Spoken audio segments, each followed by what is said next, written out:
In the final round, the audience choice ingredient? Bud Light. And here we go. Looks like Chef Dubois is emulsifying the Bud Light into a foam. What's his competitor doing? He appears to be having a really good time. A Bud Light reduction for Dubois. And his opponent? Also improvising nicely. Let's see that again. Judges. I like the use of the pressure cooker to tenderize the beef. But also the use of the cell phone to order the pizza. It's the sure sign of a good time. It's just right taste of Bud Light. Here we go. Sorry, Chef, we're gonna need more ingredient. From Buffalo Wild Wings, this is the Jeff Fisher Show, brought to you by Super Park and Bud Light. Welcome back to Buffalo Wild Wings. Alongside DeMarco Farr, I'm the Rams head coach, Jeff Fisher. I'm Steve Savard. Good to have you with us. Jeff, congratulations again. Thank you. Enjoyable watching that film today? Yeah, but you know, I have take more pleasure out of correcting after wins than losses. You know, that's when you can really go. Now we gave the players the day off. They got their victory Monday that they deserved. So we looked at the tape and we said, man, we could play a lot better than we played. So, but yeah, we'll take the win. I mean, it was, you know, that's how you win on the road. Right. You keep the ball for 7 minutes in the fourth quarter and just pound it out, and that's how you win on the road. But we could still play a lot better. Much better second half than the first half. Correct. Yeah. I mean, that's what you saw in film today. A lot more correctable things in the first half. Yeah. The first half, obviously they've got a new plan. They got to fix what happened to them the first go around here at home. You know, on Thursday night with the 9 sacks, and they did. And so, you know, they're starting a rookie quarterback, so the ball's coming out fast. But the second half was much better. And then, of course, you know, we've been week after week after week saying, how come you guys aren't getting any turnovers? Well, I said they're coming. Did you get any yesterday? We got a couple, yeah. Yeah, we did. Oh, that's right, you did. Yeah, we did. Jenks got a couple himself. Yeah, he did. How about that making history? Yeah. Making history like that. First Ram in the regular season ever to do that. Yeah. No, that was good stuff. So, yeah, to get the ball in the end zone, too. I mean, we needed it. You know, we had a couple things go. We go down and we throw the interception, and don't get points there and then come back and give up a drive. And so, but to get the defensive scores was huge for us. Some of those improvements you talked about, you can play a lot better. Can you point us in some of those areas? Well, yeah, our defense against the run. Yeah. Okay. They schemed us, which is fine. We made the adjustments, which is fine. But early on, defense against the run. Offensively, we stalled a couple times. We weren't very good on third down. I think we were 3 for 11, as they were once we got them into third down. But you got two different issues going on. We were not playing good on first down the first half, and for whatever reason, we were out of position, and we had some potential big plays that they could not capitalize on, particularly because you got a rookie quarterback. How'd Scott Wells play at center? That's one real positive. Played well. We moved Rob next door, and Rob played really well. They played well together. So Sam's comfortable. You got an experienced guy in there. He's really quick and strong. So you felt like you had your best 5 together here first for time. A chance. Yeah, first time. And so we at the turn, start of the fourth quarter, we said, guys, come on, this is it now. This is your chance. This is what we have to do, and we have to play keep away. So 39 was up to it. Yeah, he was. He was good. Yeah. He was inside. You smile when you talk about him. I love watching him. I'm standing there watching him. Even the long run. Okay, we got a 3-play scoring drive. We like that, but we're backed up on a 9-yard line. He busts out. And he's running by me, and most backs they'll just run out of bounds, get what they can, run out of bounds.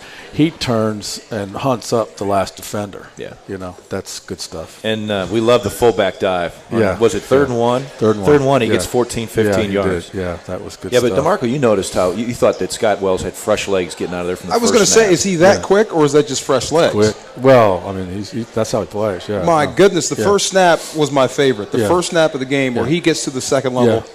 I swear he was offsides, but he's the center. He's snapping the football. Yeah, it was. And did you notice the first snap of the game in which they false started? Our quarterback lined up underneath the guard. You know what? I didn't know that, but I was told to watch out for it, and it still slipped my mind.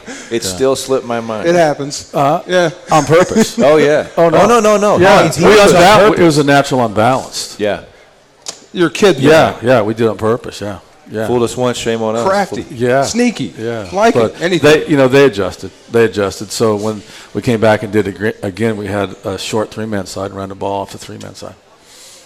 A lot of good individual performances. A guy that DeMarco and I were talking about for the past week, we think that he hasn't tapped his potential yet. Lance Kendricks. No, Yeah. he had a run after the catch wiped out last week by a penalty, but then when he gets the ball over the middle, he was not going down. He was getting to the end zone. To us, this is the kind of potential this kid has after the catch. He's a beast in the open field. He can really be dangerous after the catch. You know, you look at him in pads and you say, gosh, he's just kind of a small tight end. He is really strong. The way we're whamming the noses and the tackles and things like that, I mean, he's crushing people, and he is. He's very explosive with the football, and he's just gotten better and better each week. How do you coach him to do it all the time? I mean, it's a tough thing to ask, I know, but to get a guy to believe in himself so he can do it every single time, that he is a weapon in this league. Well, I mean, he just has to experience it. He goes out there and does it firsthand, and he's got confidence. You know, he's making good catches and he's blocking really well. He's got an outstanding coach. You know, I've heard that. I keep hearing that from all you insiders that Rob Boris is a heck of a tight ends coach. He really is a fine coach, and I mean, he's detailed but he's creative, and he's a great teacher, and he keeps their attention all the time, and it's paying off. You know, Lance is really playing well for us. Another guy that seems to be all over the football, all over the place now, is Rocky McIntosh in the last few weeks, making a lot of plays on defense. He's had a chance, particularly because, you know, we're playing conventional personnel groupings. You know, he's not in our nickel package. Sure. There's two linebackers in the nickel package, and so a lot of people were playing, you know, 3 wides against us, so we're nickel on first down. But the last couple of weeks we're facing teams that like to do this, and so he's playing well. He's happy to see a fullback. Yeah, he is. Yeah, he's thrilled to see a fullback. Yeah. What kind of a lift did Danny give you, just going out there and got knocked? Good. Yeah, he wasn't 100%, but you know, I mean, that was a great catch. That was a field position turning around on the kind of flatten up, but he wasn't 100%. But it was good. You know, it was good. It's positive.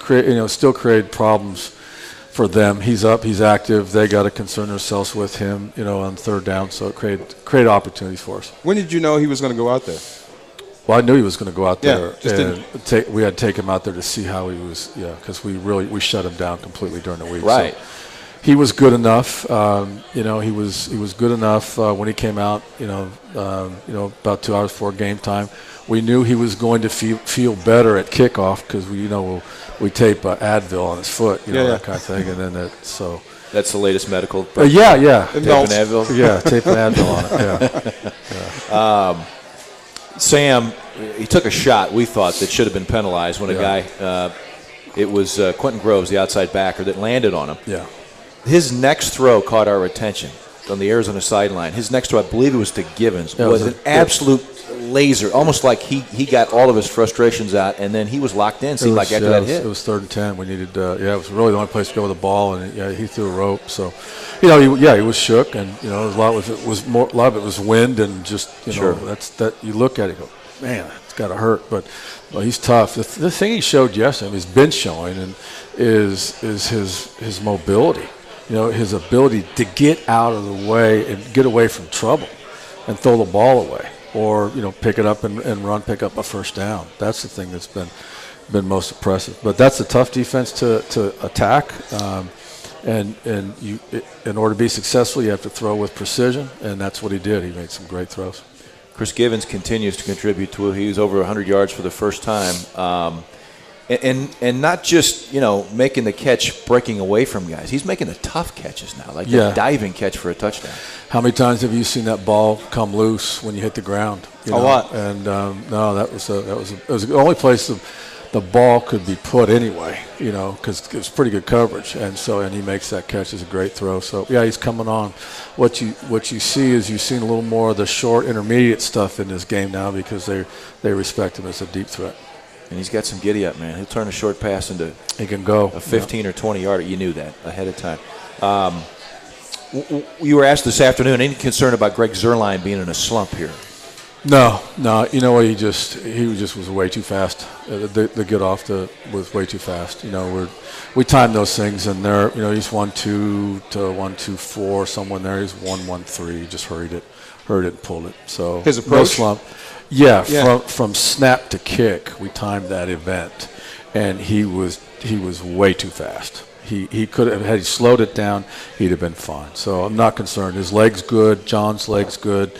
We're cognizant of the work that they're doing during the week, and so we discuss it. But they're fine. So. Do you have to change your approach with a rookie kicker, like how you handle these guys, or can you coach them the same you would coach a veteran guy? No, just with the kicker, you just tell them quick kick between those two yellow poles. Do you even, as a head coach, do you have a lot of history of dealing with the kicker, or you just let your special teams coach do that? No, we obviously, the player needs to know that we need to know what his range is. Okay, so now obviously Greg's a little different, but when you're outside and you got wind and you're left, you got range that it might be the 30-yard line going into the wind and the 32 going against him, whatever it is.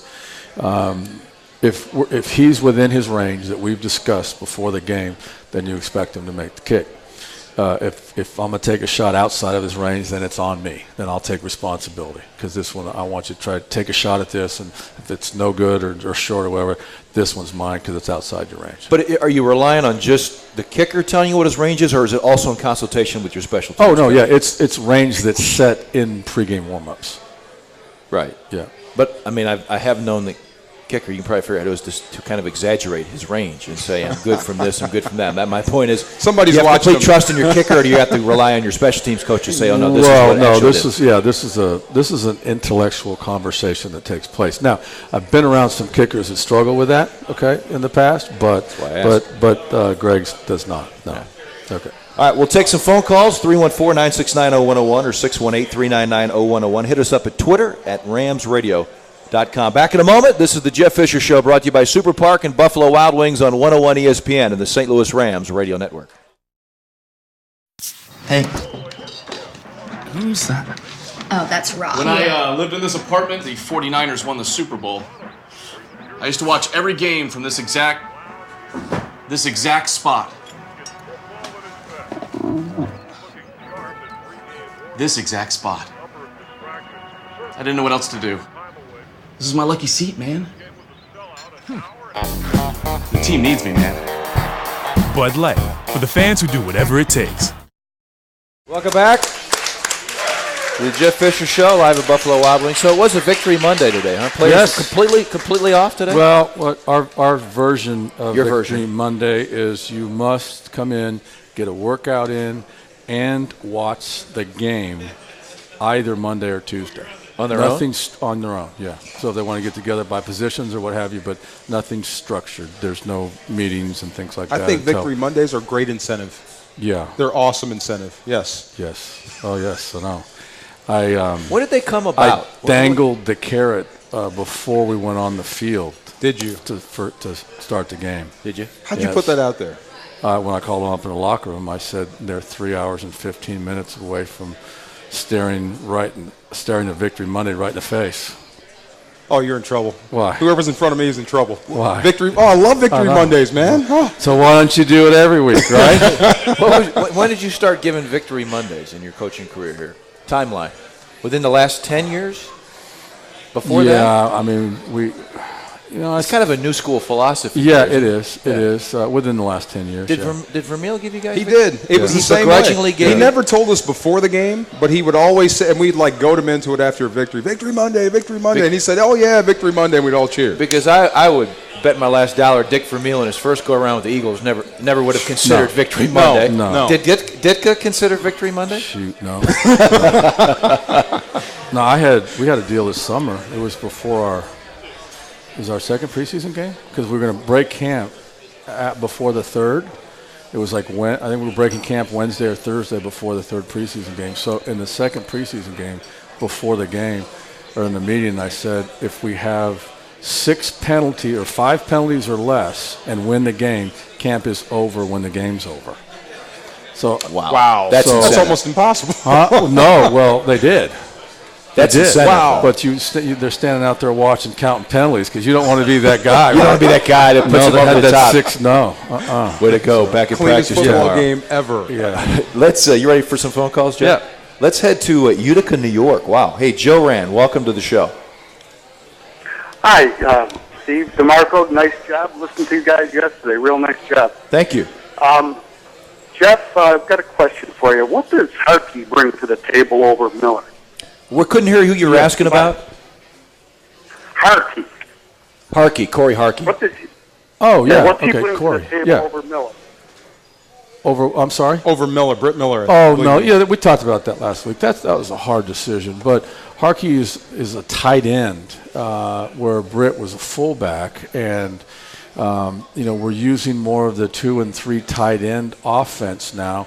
And when you only have 3 on your roster and you're using a 3 tight end offense where we would use Mully and Lance and Mike, we're out of that personnel group, and if one of those guys gets hurt, so because Britt can't play the position because he's not that particular position. So anyway, Corey gives us at least the insurance that we can stay in the personnel group and throughout the game if one of the guys gets dinged. He looks like a throwback from the 70s. He's a blocker now. Yeah. He's strong, and again, he's got that good coach. He's bringing him around real fast. All 4 tight ends contributing. Yes. Because Mulligan Yeah. catches a 15-yarder early in the game. Yes, caught a naked He's blocking keeper. all the time. Yeah. Corey's playing special Mike teams McNeil now. continues to play. Yes. All right, let's go to TA from West County. TA, you're on with Jeff Fisher. Hey, Coach, Steve, and DeMarco, how you guys doing? Good. Hey, Coach, a couple things I want to ask you about is the quarterback, Sam Bradford. And just watching football and all years I've watched it in St. Louis, I started with a quarterback by the name of Jim Hart and on up to today. I don't think Sam Bradford has matured enough to be a quarterback to carry the team. I'm talking about averaging 35 attempts a game. I think he's much better when you can keep those attempts down. He seems to still get rattled and doesn't handle the pressure well. What do you think Sam needs to do to get to that point to where he can carry a team on his back? And but I really feel like he needs that running game to really get us going, because I don't think he's ready for that. If you can comment on it, I appreciate it, Coach. Yeah, I'll disagree with you. He plays with a lot of poise. He's very smart. He's extremely accurate. And as we continue to put better people around him, he's only going to get that much better. Now, our preference is to have numbers kind of close to where they were this week, to where we've got 35 or 40 rushings in the game, because what that does, it keeps your defense off the field, number one. It creates much more opportunities for big plays down the field, because your play action game spins right off of your run game, and you force people to play run defense, and you make your big plays. So now he's come along great. I mean, he's a tough guy. He showed that yesterday. He can bounce right back and make a throw, and I'll tell you what. There's a lot. I mean, you got some good quarterbacks in this league. To name the top, whatever 5, we know who those are. But I guarantee you, there's a lot of teams that would do anything to have Sam Bradford as their quarterback. 149 yards rushing a game last 3 weeks is what you average. Yeah. Stevens averaging 5.2 per carry last 3 games. So you guys are kind of hitting your stride We're running the hitting football. it. Yeah, he feels good. I mean, this clearly was his best, I think, but just physically to see him run. I mean, the speed and acceleration, the quickness, and yeah, he's feeling good and he's loving it right now. You'd have loved it coming up as a DB in your day, having to take him on the open field. Yeah, hit the shoes. Yeah, I know. Call for help. Let's welcome in Andre. Andre, welcome to the show. You're on with Jeff Fisher. Yeah, hello, Coach. Congratulations on the victory. Well, thank you. Yeah, my question is, I'm impressed with Gibbons when he gets in the game. I'm just wondering, how many plays a game are you trying to get him in? Thank you. Yeah, we have a lot of personnel grouping packages. We'll go out with 3 wides, a tight end in the back, but within that we'll have maybe 4 or 5 different combinations of people. And so, we're trying to get guys in to take advantage of things that they do best. Chris is also playing in the other packages, but I'm going to assume he's probably playing, somewhere between 30 to 40 plays a game. All right, we have a question via Twitter from @Cagney Kyle. Why do the corners play off coverage sometimes, given a 10-yard cushion? And wants to know about Bradley Fletcher and his playing time recently. Okay. You vary corners' techniques. Sometimes in man-to-man, sometimes you can play off. Sometimes you can go up and press and zone coverage and things, variation of zones and rush zones and all kinds of things. They're up or off. Really depend on situations. Depends on the game plan. We'll tell them specifically, precisely what kind of technique we want them to use. So it just varies within the coverage, the framework of the coverage. Fletch is doing well, really plays well on special teams for us, and he's in 2 or 3 of our defensive personnel groupings. Let's go to Sedalia and welcome in our old friend Dale. Dale, welcome to the show. Well, thank you very much. Congratulations on the win, Coach. Thank you. My question is kind of twofold. The really good teams like New England and Green Bay and stuff like that, it seems like they have the same system year in and year out, offensively and defensively. My question is do you have the systems in place that you're going to use over the long term? And then my second question is, if we lose Schottenheimer, would Bradford have to go through another system next year? And thank you very much. Good questions. The offensive system is in place as the defensive system is in place. The offensive system won't change. And there's going to be a time when you're going to hear Brian's name come up as a head coaching candidate because he's very, very talented. But the offensive system won't change, and so that's good for Sam and good for our future. The defensive system's a little unusual because of the circumstances that we faced last spring, and there may be some changes and some tweaks to that this offseason. Has that been in any way an impediment for you or your football team? Yes. Yeah, it's not an easy situation. You've not talked about it. You don't want to talk about it. You don't use an excuse. But, I mean, just honestly, it has been an impediment. Like I've said this over. It's easier to replace a head coach in March than it is a defensive coordinator. Really? Yes. Wow. One last question on it. Was it a blessing in disguise at least to get it handed down to you in March rather than June? Did it matter? Well, was it easy had to it make been the transition? Had it been June, we would have had everything installed. You see, okay, because we just started scratching the surface on the installation. We had players.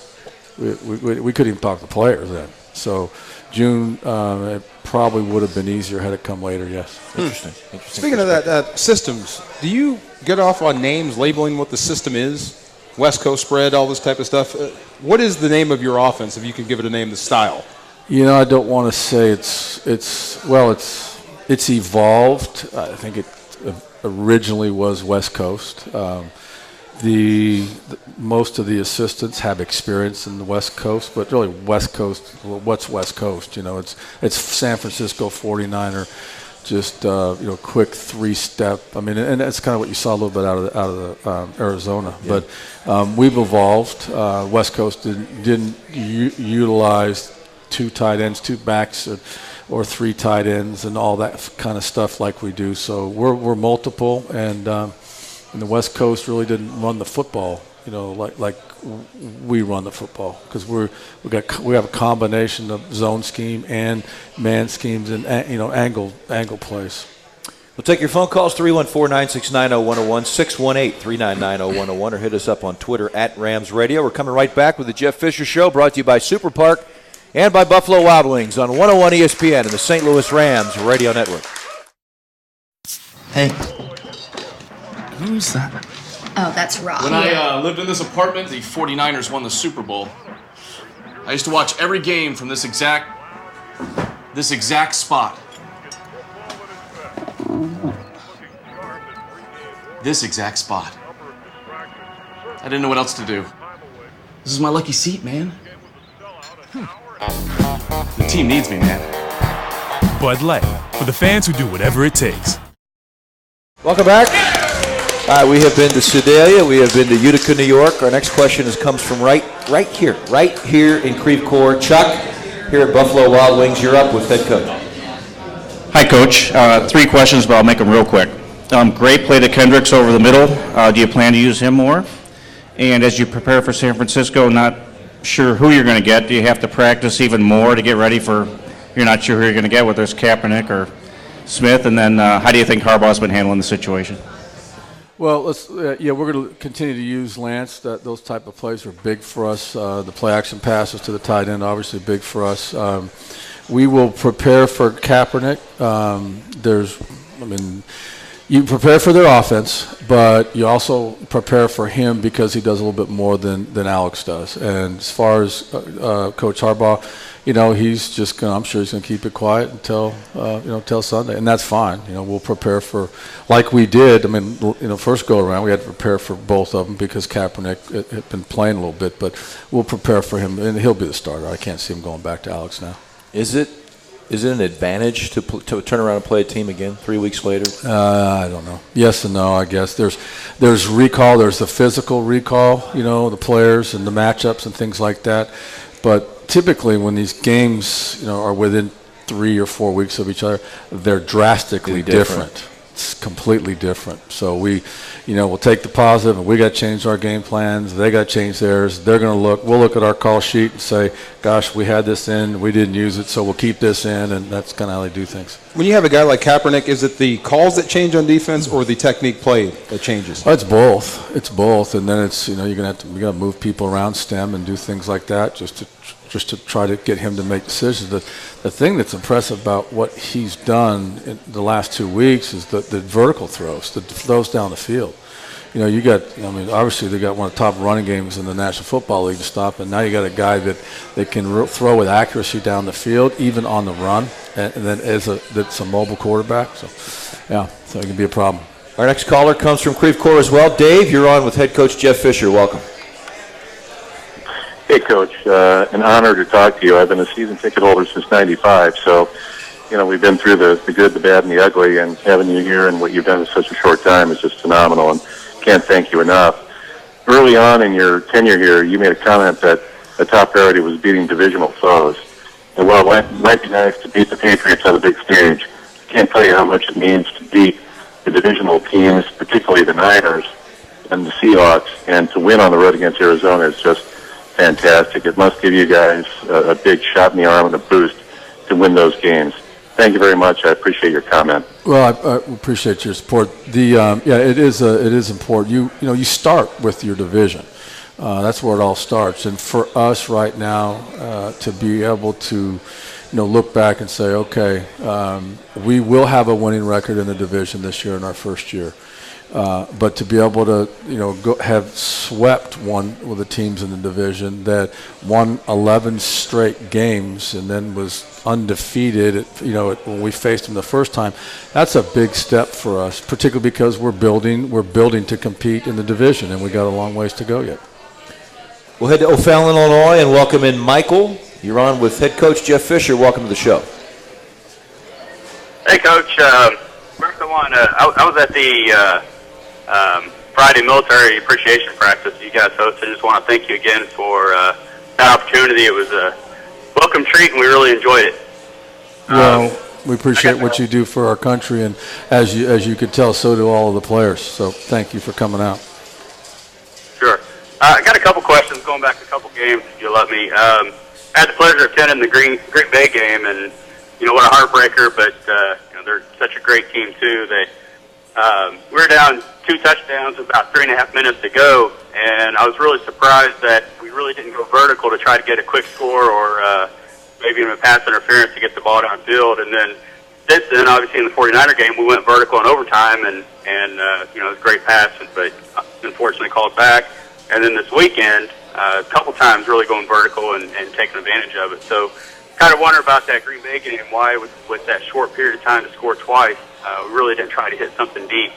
And second question, during that practice, I asked Hecker about the fake punt out of the end zone and what his thought was when that play come in, and he said it didn't come in. He called it.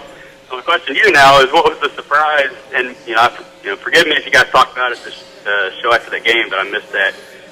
But what was your thinking when he called that play and ran? Obviously, turned out to be probably one of the best plays I've ever seen in football. But just wondering about your thoughts on it. Okay, well, to answer your first question, we go down the field vertically because they allow you to, or they dare you to, or they create a defense that allows you to do that.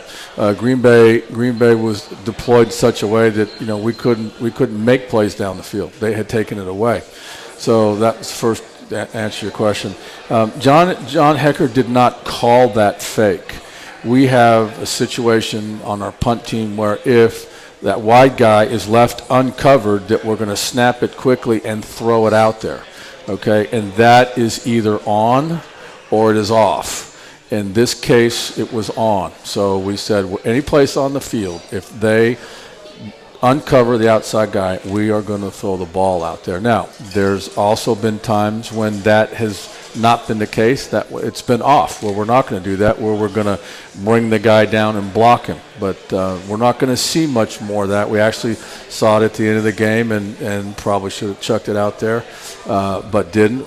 We had that off in this game. So that gives you kind of an idea. But Johnny did not. No, we're not going to allow a punter, particularly a rookie punter, to make a call on the field. The calls are coming in from the sideline, and they've all been practiced. And you've got to have the perfect look to get the execution. And so it's the special teams play is not just as. Let me just say it's a lot more complicated than you think it is. Now, do you give more time to it than most head coaches? Because when I'm at practice, I see it practiced an awful lot. You have lengthy special teams. Well, do I give special teams more time? Well, it's important. Yeah, I emphasize it. We emphasize it. I'm involved with it. However, Coach Fossil, he puts the plans together, and I'm in all the meetings, and they need time. You need time. It's an important aspect of your team's special teams. That said, you've accumulated probably in your mind too many special teams penalties in recent weeks, haven't you? Yeah, and I didn't like the one on the line of scrimmage. We've had too many penalties. We've had several that I'm not. If I was concerned about it, the special teams penalties, you'd hear about it. But these are really, really kind of shaky calls. The guys trying, just their effort plays, and they really shouldn't be called. Speaking of borderline calls, you didn't like the Jolon Dunbar personal foul penalty. For the record, we talked about it off. Yeah, no, I didn't. It's not helmet to helmet. It was late. It's complicated. I've still got to get to the bottom of it, but he won't be fined. I thought that the ball was complete, as you guys did, and he turned upfield, taken a couple steps, was in position to defend himself, and Jodon put a good lick on him, and then the flag came out late. Come to find out, the ball was incomplete, and that was confusing to me because I didn't know it wasn't ruled incomplete, and I, in retrospect, could have challenged that play.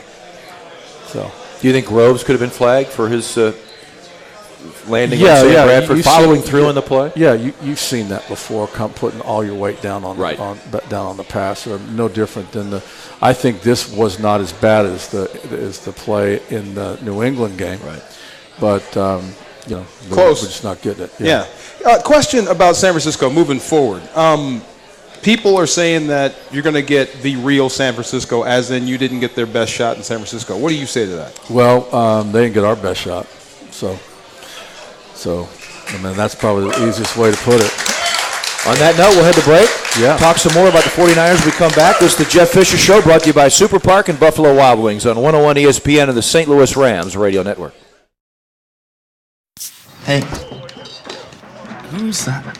Oh, that's Rob. When I lived in this apartment, the 49ers won the Super Bowl. I used to watch every game from this exact spot. This exact spot. I didn't know what else to do. This is my lucky seat, man. The team needs me, man. Bud Light, for the fans who do whatever it takes. All right, welcome back. Let's get another phone call or two in here before we let Jeff Fisher head back to Rams Park and get ready for the 49ers. Let's head to Fenton and welcome in Tony. Good evening, Tony. Hey, how you doing, Seeley? Good. How are you doing? Good. I was making a remark on the little streak that the Rams had the last 4 or 5 games without no turnovers. I was hearing a lot of talk about it, and I don't have all the numbers in front of me, but I know in the San Francisco game, they fumbled the ball 4 times, and they got them all back. And then in the Jets game, they fumbled twice and got both of those back. So we were creating the fumbles. It was just very frustrating that even though some of those fumbles were in the backfield, that we weren't able to get any of those and make some points out of them.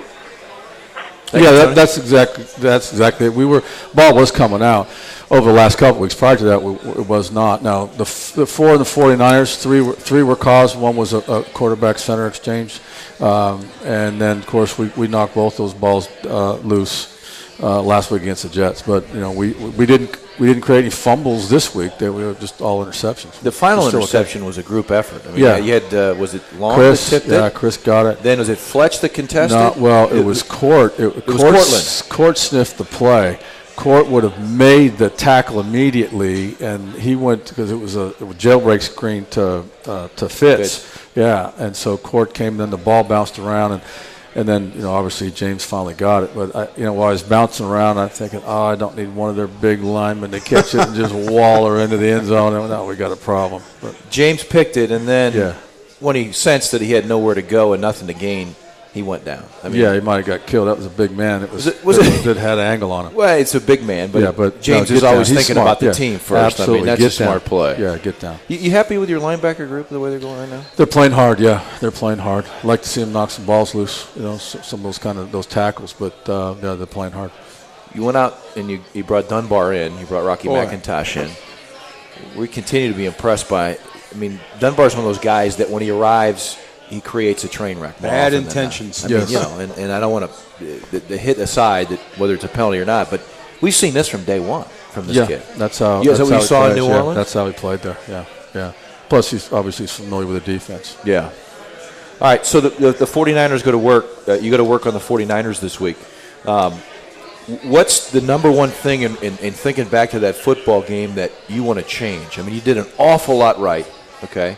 But what's the number one thing you want to change from how you performed that game? There were little things, the formation issue with the in overtime, and just the little things, the little mistakes. We made little mistakes that created problems for us. We've got the punt, Danny's punt return that's called back. We got the big play to Danny that's called back, and those things. When you're playing a team like this, you can't make little mistakes. You have to be consistent, and you got to put pressure on, and you got to take advantage of your scoring opportunities. And that's obviously, we had 450 yards of offense against that defense is ranked first or second. But when you're playing a defense that's ranked first or second, week after week after week.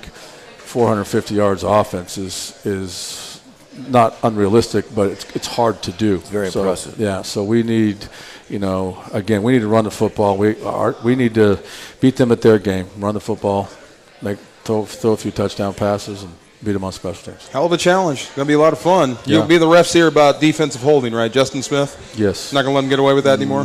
Did it again against New Orleans. I know he's going to do it. We'll remind him once again. You guys going? You'll be there? I think so. I think we're going to be there. We're going to check. We're safe. We're going to check our schedule. No, we're looking forward to it. You going to dangle that Victory Monday carrot out there? Oh, I don't have to do it anymore. They'll know. They know. They know. Yeah. Once you do it once. An authentic Victory Monday. Yeah, they get this one. I'll give them next week off. So no, you won't. I'll tell you what. We will be there. Yeah, okay. We'll look forward to it. Jeff, thanks again. Okay. Appreciate it. Appreciate the insight. How about a hand for Jeff Fisher? Thank you for coming out to the Buffalo Wild Wings. Thanks to everybody tuned in on the radio. This has been the Jeff Fisher Show, brought to you by Super Park and Buffalo Wild Wings on 101 ESPN and the St. Louis Rams Radio Network.